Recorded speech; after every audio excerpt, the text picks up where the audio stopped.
Alright, as I was talking about with the Armageddon video, you really could have done pretty much any of these big disaster movies from the 90s forward, and it would pretty much work. And since we're still in this weird summer blockbuster season of March and April, I figure why not keep going with this. So we'll go ahead and do this one as well, since we did that other one a couple of weeks ago.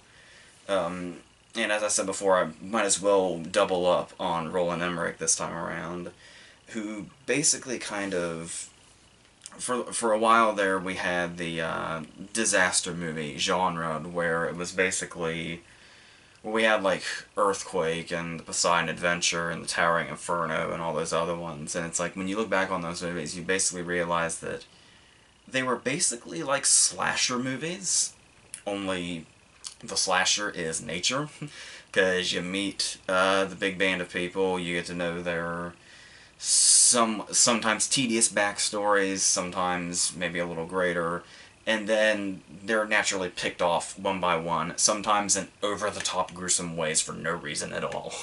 The Towering Inferno was especially a bit guilty of that. And you'll notice that some of these were fine, like the Towering Inferno got like a Best Picture nomination, but wasn't particularly it's very popular, but it wasn't particularly beloved by any means. Kind of same thing with the Poseidon Adventure. Then you had ones that were just, regardless of like an Oscar win in effects or sound or whatever it was, Earthquake was more or less despised. So we kind of saw that for a while, particularly in the 70s, and then it seemed like, even though it was obviously much more sci-fi, alien invasion type thing, Roland Emmerich kind of seemed to bring this back with Independence Day in 1996, I want to say. And then he just really went all for it when he did these two movies about 5 years apart. I think Day After Tomorrow 2004, 2012 definitely 2009. So, yeah, I figure we'll go ahead and go over his attempt to resurrect the disaster movie, and he pretty much pulled it off in a way, regardless of the quality of these movies, which there are many different opinions of. He is pretty much kind of the quintessential go-to disaster guy after making these movies. He also did the 1998 Godzilla with Matthew Broderick. You can call that a disaster movie in a number of ways, I'm sure, but yes, let's go ahead and focus on these. Despite the fact that it came out 5 years later, I want to talk about 2012 first. Because, like I said, there are a lot of opinions on these movies, but you might see that there's a surprising amount of people that consider 2012 like one of the kind of ultimate disaster movies, which, regardless of how you feel about the movie, it at least makes sense that somebody would say that. Because it's, number one, it really goes up against, for a while there, what was widely believed to be, well, depending on who you talk to, the actual end of the world. The whole December, what was it, 21st, 2012, where we all kind of remember what we were doing at that time. Wasn't as big a deal as we thought it would be, I guess, or for a lot of people. But this movie really took that concept and just really rolled with it. And we start off with the whole, much like Armageddon, we see the toy boat sinking in the puddle. And it's like, much like Armageddon, a toy is going to be our foreshadowing, like the Godzilla toy at the beginning of Armageddon. Bringing it back to Emmerich, of course, with Godzilla, but still. And going before I go any further, actually, it is worth mentioning that when I saw 2012 in theaters, I actually really took a liking to it much more than I thought I would. But it's one of those cases where you kind of have to think about the night that I saw 2012 ended up being like a really good night in general, like a really memorable night for me. So the thing is it's like, is 2012 actually good, or was I just always associating it with that night, hence having a very positive outlook on it? So I got it on DVD and decided to watch it again.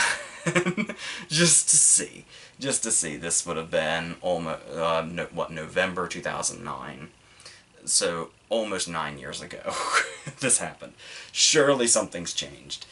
And okay, so starting with our hero in this case is John Cusack, and we should know by this point that if John Cusack is a limo driver in a movie that also has Amanda Peet in it, something horrible is going to happen, probably to them. So, if anybody else saw Identity. So, we follow him, and even though he writes books, is what he does, and apparently he's really renowned. Even Chiwetel is just like, whoa, regardless of all the shit going on, regardless of how much more power I have over you, your books, like, fucking changed my life.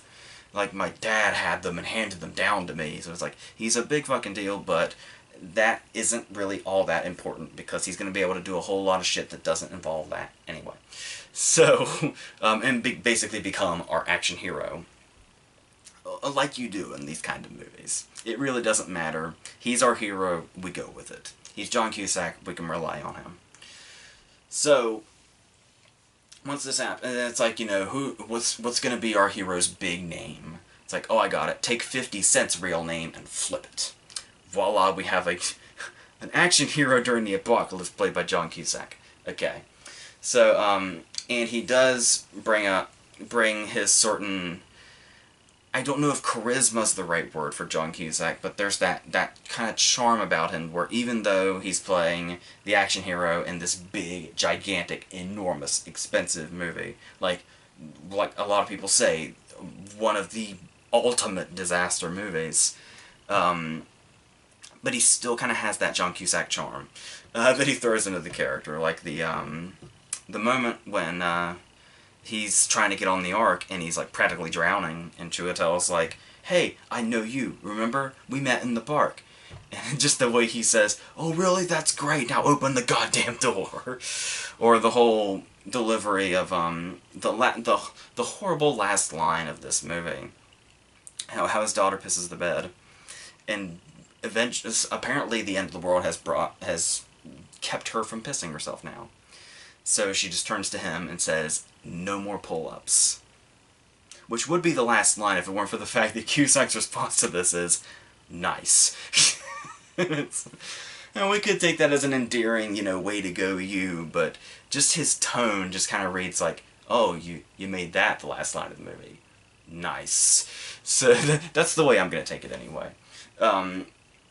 So, enough about Cusack's character. Let's get to the fact that this movie is like 2.5 straight hours of shit getting fucked up. So, what's really interesting about this is the big question of, do we take it seriously or not? And Emmerich seems to really have this tongue-in-cheek way about the way he makes movies, to where we can find a middle ground, I guess. It's probably best if you try to immediately jump the line and go right into, they're totally not going to take themselves seriously, but there might be some hints of that in here. So, we start off, and we immediately kind of get that vibe when we have the first really big destruction scene. There's been a lot of build-up and a lot of Chiwetel and Oliver Platt doing government shit, you know, talking about hiding stuff, keeping things covered up, you know, mysterious explosions, all that shit. So, we eventually get to the point to where one of the first big, gigantic disaster scenes is happening. And yes, the effects are off the charts. They might, every now and then there might be something a bit dated, but I mean, for the most part, on the grandest scale, they look really damn good, and the destruction looks great. So we have the scene where he's actually in the limo with Tom McCarthy, Amanda Peet, and the kids, and they are driving down the road as it is all coming apart around them and behind them. It's like a wave of destruction chasing them. And there's that great shot we get from up above and behind as this happens just behind them as they're just making it out.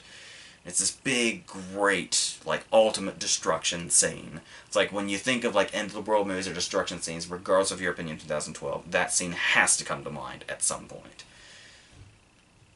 With that said, they do throw in a lot of stuff into this scene that makes you think, okay, so we're not supposed to take this super duper seriously. For starters, obviously, just in concept, it's way over the top, but that's not enough. but we'll throw in some of these sort of comedic elements. Like, let's have them get stuck behind slow old lady drivers. Okay. Let's have him back into McCarthy's car and let it drop into the giant, enormous crack that's in the earth. And he gives him that look like, dude, did you really just do that? Regardless of their circumstances. Okay.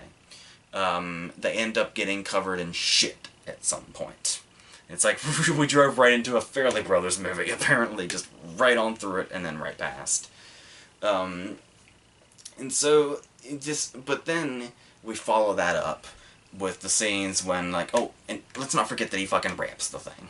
Let's not forget that he ramps the limo during this as well. So, with that said, right after this we also get the scene when they're, like, in between the building that is broken in half, and we get those shots of, like, people hanging off for dear life and falling out and all that, and we get, like, this real feel of kind of a holy shit, and we get the idea of it's, you know, not just the mindless destruction. People are actually dying everywhere. Like, it's kind of easy to just kind of not have that vibe when you just see cars just dropping off of bridges and getting swallowed by the earth and all that shit. But here we get to actually see people. Like, for all we know, people got out of those cars and ran. Probably still died, but we can just take in the destruction as it is, as some big, you know, effects movie or whatever. Big dumb effects movie or whatever.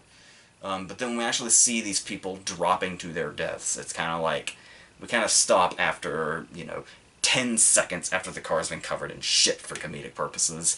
And it's like, you really decide where you're going to go at this point. Like, this is the scene. It's not just like one of the ultimate scenes of the movie. It's like, this is where you decide just how you're going to feel about it in general. Like, how you're going to accept everything else that comes at you for the remainder of the runtime.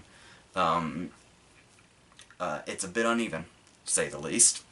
But once again, what are you going to do? It's a big, giant effects movie by Roland Emmerich. But then we get another thing in regards to the tone, and that is when we are introduced to Woody Harrelson. We've already met him at this point, but when it gets to the whole big thing, when he really gets to, when Harrelson just really gets to bite into this character, because he really does sell that great intensity, and the person, like, the conspiracy theorist that was actually right this whole time, that lives in the fucking woods and grows his hair out, has a refrigerator that's full of fucking pickles and beer, and that's it.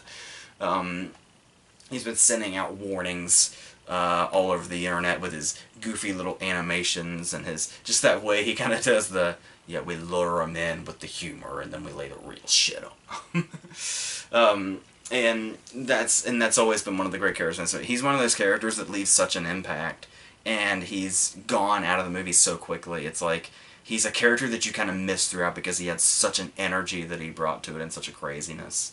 It's like, one of the best scenes in the movie has to be, if not the best scene, when he's just standing on the volcano. It just really gives that vibe of the, when he's saying the lines like, if only you people could see this, and this is a dude that just does not care that he's about to be engulfed by a volcano and killed. As long as he gets this fucking view, and he's gonna bask in that all he can, even when nobody can fucking hear him, he's just gonna go all in. And it's great for the short time that he's here. And then, of course, Cusack ends up in a camper at this point. It's like, yes, let's give him the bulkiest fucking vehicles we can to get out of these situations. Once again, kind of maybe adding an intentional goofiness to it. Especially since, when 2013 rolled around, 4 years after this, Emmerich brought us White House Down, where Channing Tatum and Jamie Foxx got into a limo car chase on the lawn of the White House. So it's kind of like, he must have really been drawn to that idea, so we'll let him have it. He really likes limo chases, apparently, and using them in action scenes or whatever. Fine. But then it does start to take itself more seriously as it goes. Like, much more, the seriousness is much more in the foreground after a while. And that, to an extent, it can work, because the cast is here to give it some real dignity. It's one of those casts where it's like, you sort of can't believe who's in this. Like, obviously, with Chiwetel Ejiofor being, like, the main guy that's, you know, bringing all of this forth, all this information, and Oliver Platt. You got Danny Glover playing the president. And the thing about Glover is, we talked about this with Deep Impact. And yeah, you could have like just as easily done like, you know, Armageddon versus 2012 or Deep Impact versus 2012. So when you see, if you're familiar with Deep Impact, if you've seen that, you're inevitably going to compare what Morgan Freeman did in that to what Danny Glover is doing in this. And one of the things like that is that the difference between those is that 2012 feels like a movie. Deep Impact I was praising for kind of taking what actually ended up feeling like a more or less realistic portrayal of what could be in a situation like that. So it's like we praise Freeman for how real he feels by the way he addresses the nation and all that, and how he explains what's going on and all that. And it's like, but Danny Glover is in a movie that feels like it's taking this to the absolute, you know, over-the-top ridiculous. That, yes, we're not trying to do, like, some realistic portrayal of what an apocalypse may look like. This is a fucking Roland Emmerich disaster movie, 150,000%. So, that's what Danny Glover's working with, and you can kind of sense, like, there isn't a, like, that genuinely apocalyptic feel that it had when Freeman addressed the nation, but with Danny Glover, it's like, he kind of has that, you know, there's a panic in him. He's certainly not near as downplayed as Freeman is when he's saying, United States, I think we're all about to die. So you see the fear in him. But the thing is like, it doesn't have to feel real. It can totally 100% feel just like a movie. It doesn't need to do some realistic portrayal of what an apocalypse might look like. That just happened to be a particular asset, I thought, that Deep Impact had by itself. But with inside the confines of 2012, it works just fine, because we know, like I said, we could be going in many directions here in regards to tone, but for the most part, it holds together enough, at least that portion of it. But then we have stuff like where it really does try to go serious. Like we have the scene where Chiwetel and his dad are on the phone. Gets like super serious and like real. And then there's the heartbreaking moment when George Segal tries to call his son, and he's too late, and too much destruction has gone on, and it cuts him off. And we do kind of have real moments like that with these characters that conveniently pop in and out occasionally. It's like, I'm sure they'll eventually have their purpose, but there's a long time where we just watch them meander and do shit we don't care about that has nothing to do with anything, just so they can have one payoff scene and get the movie to 2 hours and 40 minutes. But then once again, it always finds a way to come back to kind of making fun a little bit, and just like the whole Schwarzenegger thing.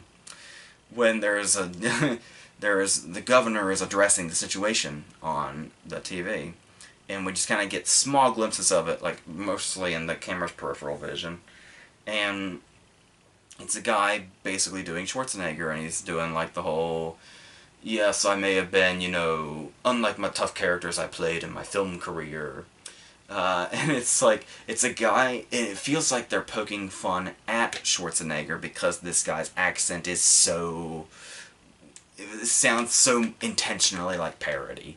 But then that gives way for them to say to Cusack, oh, well, he's the governor, he's saying this, and it's like, he's a fucking actor.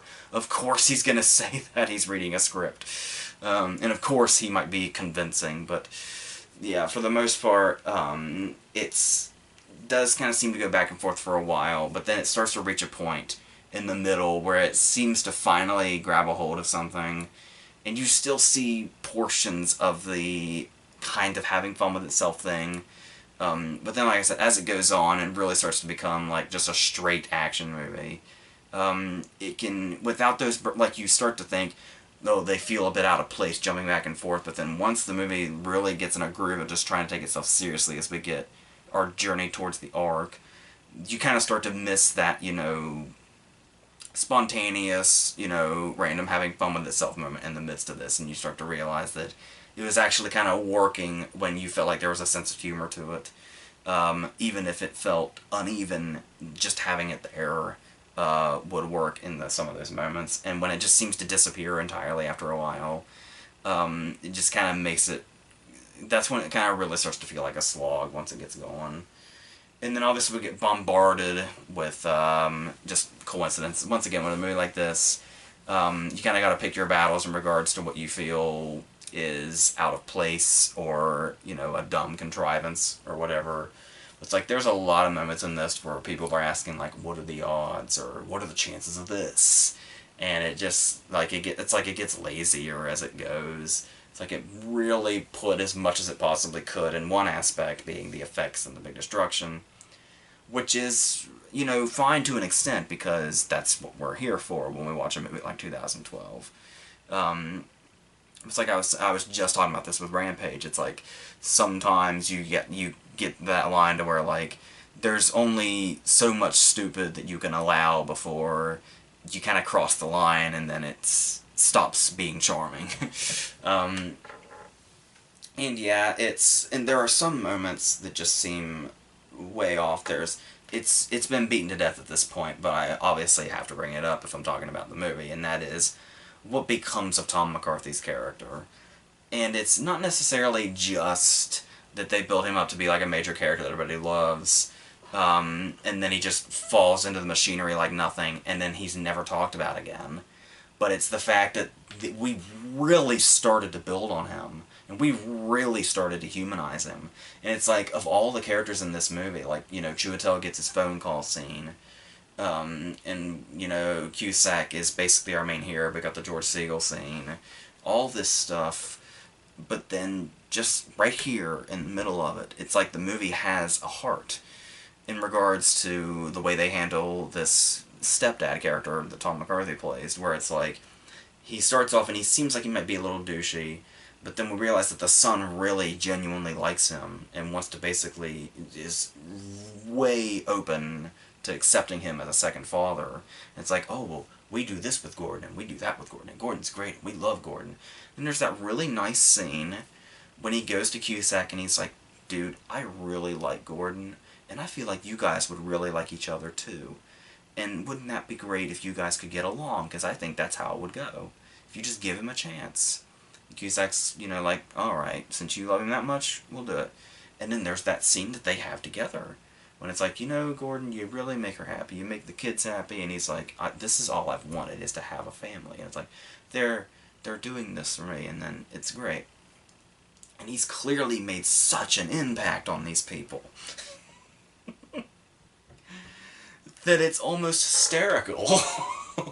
Actually, it's kind of sad, sure. But I mean, just how dismissive they are. Like, if they were doing a self-parody thing here, this might not, you know, get the attention that it does. But I mean, they really went out of their way to make him a character that we could understand where he comes from. And he's beloved by so many of the major characters. He gets this nice big arc with Cusack. Yeah, I get where the criticism comes from, that it's one thing that you just drop him like nothing, but the fact that nobody seems to give a fuck. Like, I don't remember his name ever being said again. And it's like, not even a scene of the son being like, well, you know, Dad, where's Gordon? And it's like, oh, shit. And then the kid has to, like, come to terms with it. It's like, we lost Gordon, this dude I was so attached to. This dude that was my second father, and I was totally okay with that. Nothing. Not at all. But I mean, his daughter's not pissing herself anymore. Priorities, I guess. So yes, the set pieces are really, really what elevate this. And because we've got, you know, the volcano, we've got, you know, the destruction of the streets, we've got all this stuff, storms and shit, all this stuff coming together, and it's this really big, cataclysmic, memorable thing. Just this imagery that, regardless of how many disaster movies you see, will stand towards the top, if not on the top, of those other movies. in regards to how the destruction itself is portrayed. But then in between, you've got these moments that just don't work, and just really take the movie into that overlength that we have. Like, the Chiwetel Tandy Newton scenes feel like a total waste of time that ultimately go nowhere. And those moments that do really elevate it, like the big destruction scenes, get farther and farther apart, seemingly, as we go. And it's like, it's one of those cases where focusing on the characters is going against what makes this movie work. When in any other case, it would be the opposite. But here, and it's like, if you had stronger characters and you really knew what to do with them, then fine. But when you've got stuff like, hey, Tandy Newton's here, and hey, Chiwetel's here, let's have them start this seemingly romantic thing or whatever amidst all this, because that's appropriate for sure. So, yeah, and it really just drags it out, and it does make you feel like you're watching this movie for days when you do.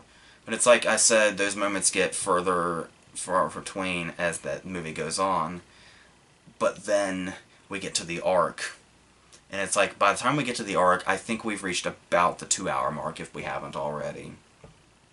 And once we've made this whole giant journey, and we finally reached the arc, there is legitimately a whole other movie's worth of action once we get to the arc. Now, once again, just depends on who you are. Some people may see that as a compliment, may see that as something very exciting, where it's like you do the whole slog, you do like a whole first 2 hours, and you get to the arc, and you turn to whoever you're watching with, and you're like, oh, don't worry, there's practically a whole new movie up to this point before it ends. And that may be super exciting, but it may also just suck the absolute life out of you, and you're like, we've reached the arc, and that's all we needed, like, we're ready to go.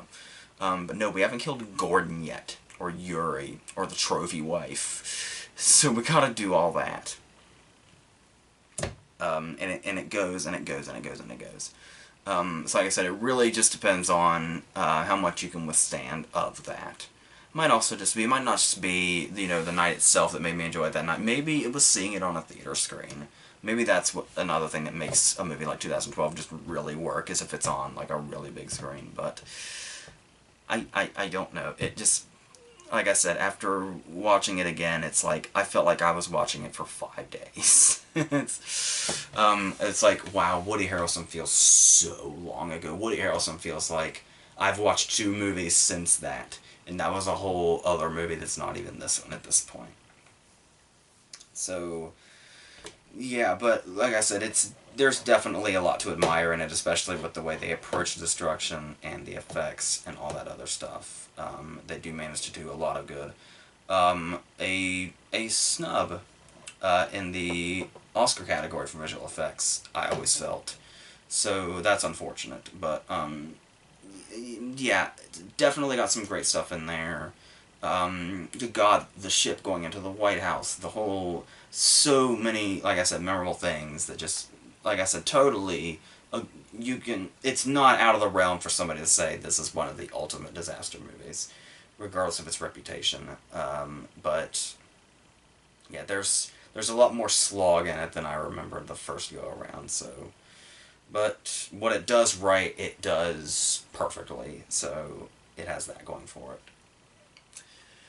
Then going up to The Day After Tomorrow, we've gotten so used to saying this name in the past 14 years that I was just remembering the other day what the trailers came out, and it was built up as this giant disaster movie. We saw the fucking Statue of Liberty buried. They were really building it up as this big, huge disaster movie. Like I said, pre-2012 even.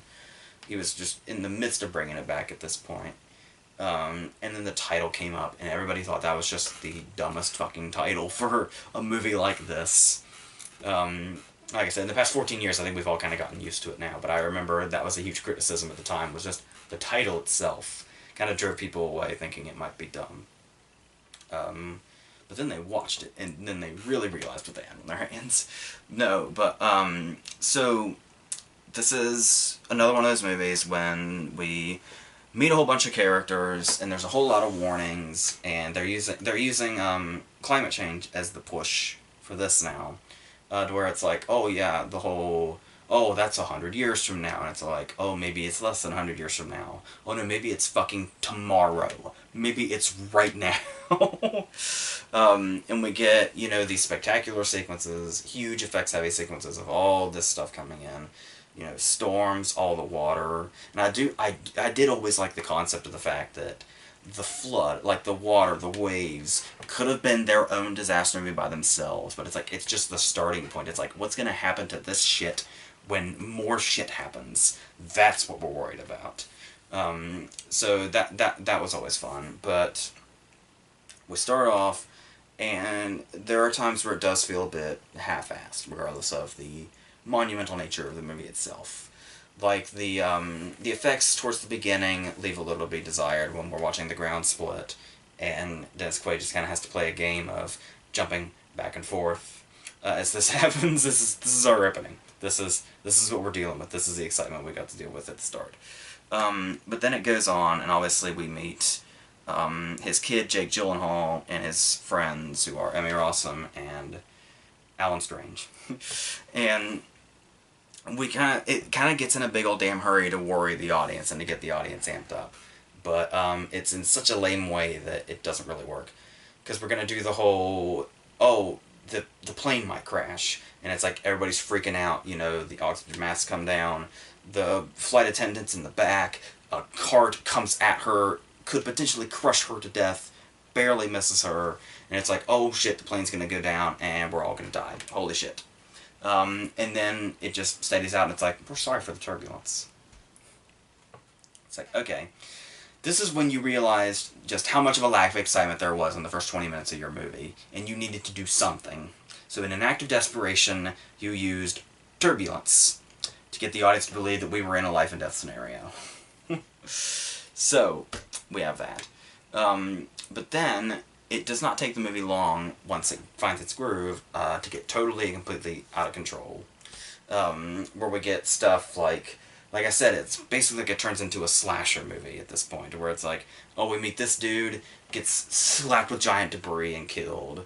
Or it's like, all these people just completely flooded. It's one of those movies that has no shame in using, like, that stock woman scream multiple times, that sound, throughout the destruction. Once again, if you really want to, you could say it gives it a charming B-movie appeal or whatever. But I mean, this is a big-ass movie, this is a big-ass expensive movie, where we're supposed to feel like a lot is riding on this, especially with the whole grounded in science setup of the climate change thing. But, we do have, once again, a whole mess of characters that we're going to bounce back and forth with, a lot of which really don't matter or don't leave any impact whatsoever. I don't think I can tell you anybody's character name in this. I really don't. I remember Jackson Curtis and Charlie Frost, Gordon, Yuri. I think just for shits and giggles they threw a Noah into there as well. But I don't remember a damn thing about most of the characters in The Day After Tomorrow. Except they're very vague types. Like, who was it? Glenn Plummer playing the homeless guy. If it wasn't, this dude looks exactly like Glenn Plummer. And we do have moments where it once again, it wants to be very heavy-handed and maybe throw out a message or two amidst its big disaster movie. Like, the whole being, you know, there's the man that's really bringing down the small people. Like the ones where he goes out there and he really tries to explain, you know, climate change, all this has happened, this could happen. And they're like, oh, well, what about our money? Fuck you. We're worried more about our money than anything else, so you just go right along. And then there's, like, the homeless guy that's, like, denied because, regardless of what's going on here, because he's not, like, a guest in a hotel or whatever, he's denied entrance from the horrible weather because he's homeless. He's the small person. And so it basically, that's the gist of a lot of the characters. But then we also have our, you know, scientist characters like Ian Holm and those dudes. And we set up Dennis Quaid as fucking business dad. That old thing where he's the neglectful dad and it's like he keeps forgetting to pick up fucking Gyllenhaal at the airport. And that's the closest we've got. And that's going to be the driving force of the emotion in this movie, is that Quaid has to get to Gyllenhaal in that library because this is what we have to go on. And it's one of those cases where it's like they basically the characters basically feel like they did that because they're supposed to where it's like they got to the writing stage and they're like checking off all the lists. It's like fuck up the Statue of Liberty, you know, fuck up a bunch of buildings, drown a bunch of people, social commentary.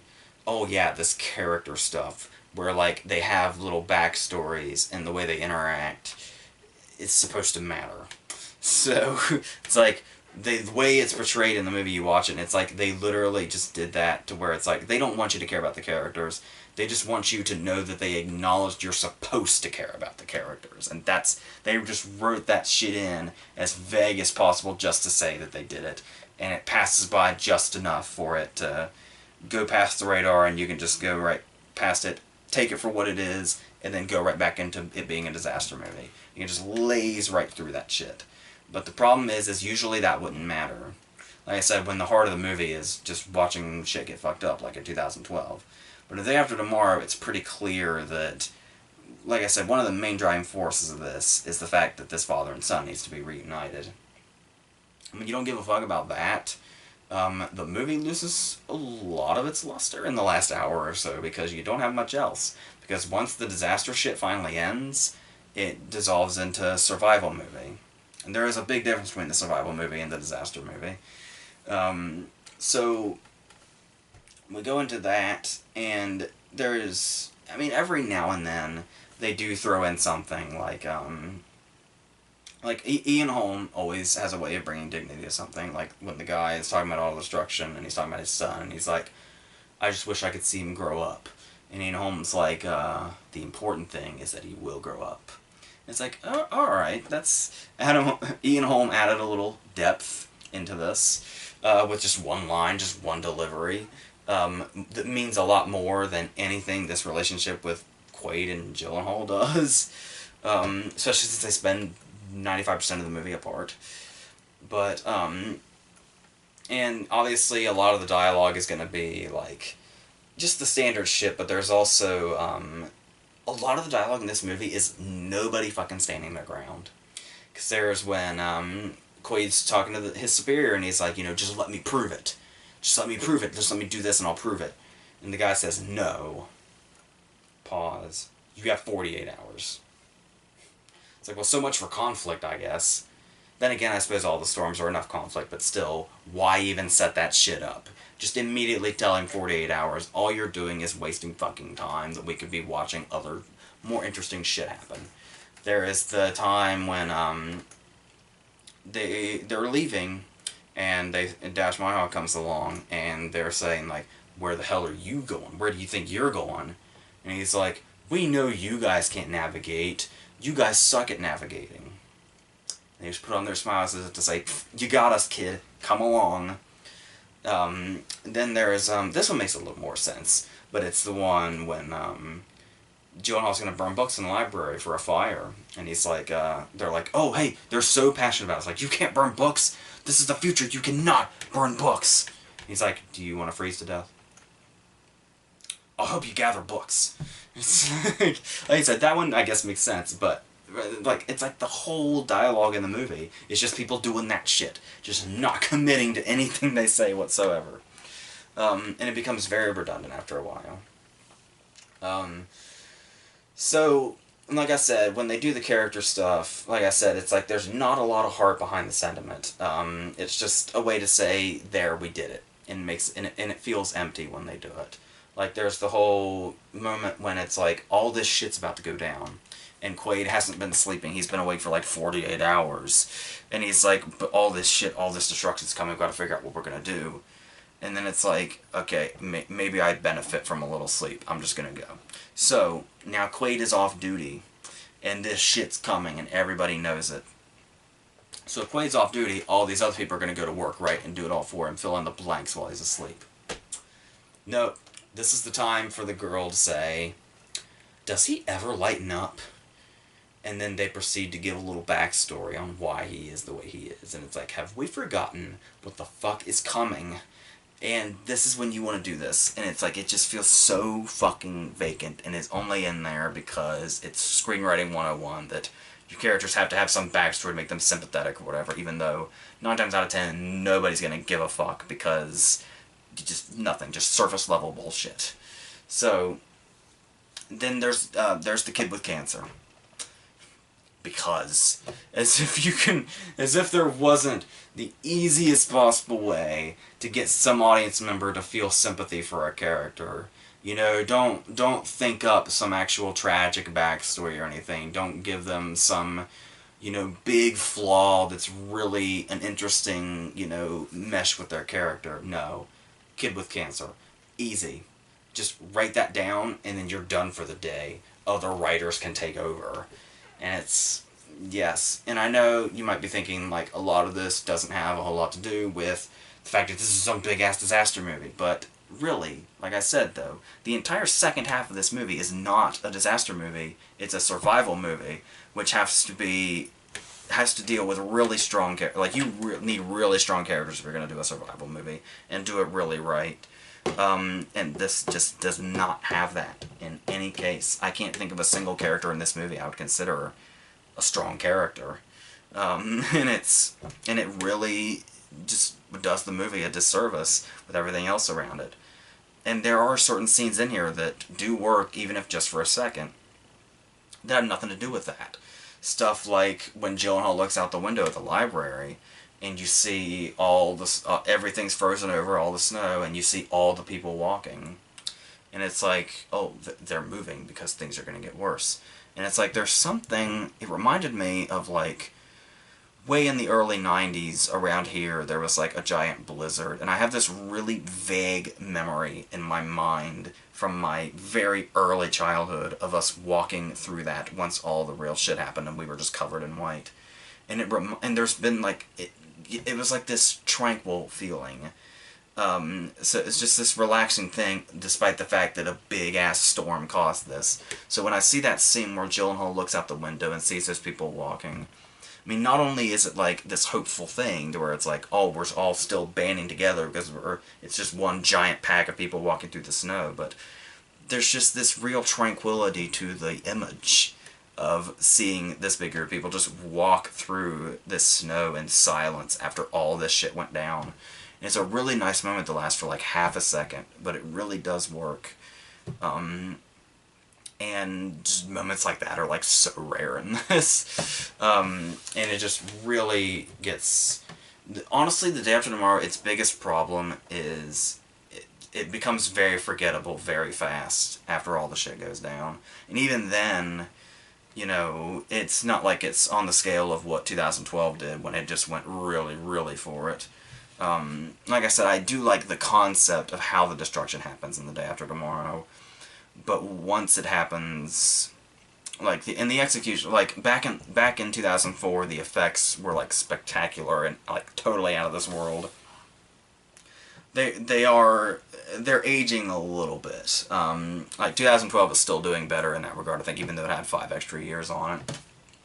But yeah, it's really just its biggest problem is just its overall forgettable nature, and how to me it's always just kind of blended in with other disaster movies. It doesn't necessarily stand out in a way that a lot of the imagery in 2012 does, that really just makes it seem like just these images that are just synonymous with the word disaster or apocalypse or anything like that. So yeah, and I know a lot of people that really love The Day After Tomorrow, but overall, I'm not particularly, much like Armageddon, I'm not particularly crazy about either, but I think 2012 definitely reaches higher heights and it really much more accomplishes what it set out to do, even if, like I said, it's got plenty of stuff in there that doesn't work in that very long run time.